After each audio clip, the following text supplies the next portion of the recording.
One of the driving forces for me in social emotional learning is that idea of self-awareness and giving students the tools they need to practice self-awareness, self-acceptance, and navigating healthy choices in life and responsible decision making. In our middle school students, this is a critical time in their lives where they're not only exploring who they are as individuals and maybe even who their friend group is going to be in the future. It could be completely different than who it was previously.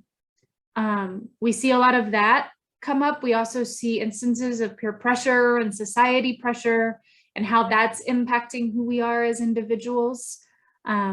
We also see our middle school students engaging their critical thinking skills a little bit more and being asked to utilize those critical thinking skills a little bit more.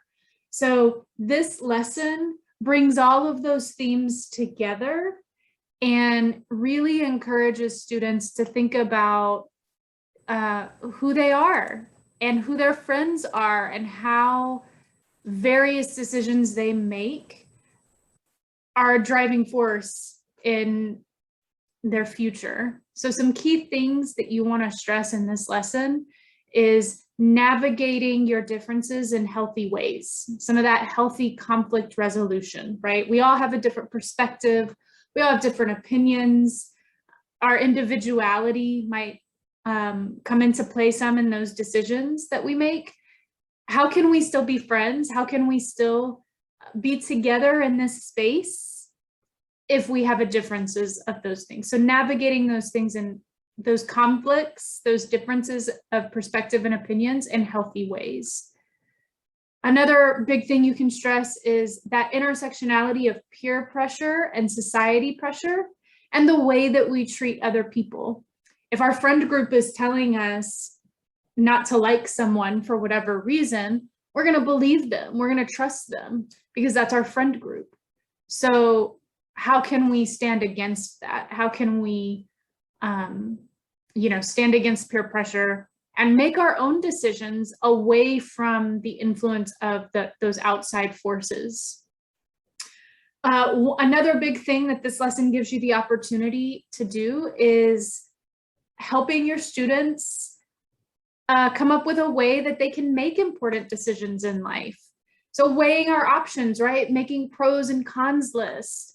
As they continue to grow, they're going to be asked to make more and more decisions in life. They're in middle school now, but one day they're already hearing it from us, right? Where are you going to go to college? What are you going to do when you get older?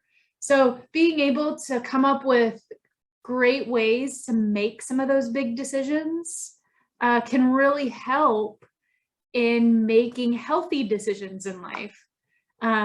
So there's some really great activities you can use to facilitate those conversations that really engage your students in that critical thinking piece and invite them to explore who they are and how they can treat others who might be different than they are.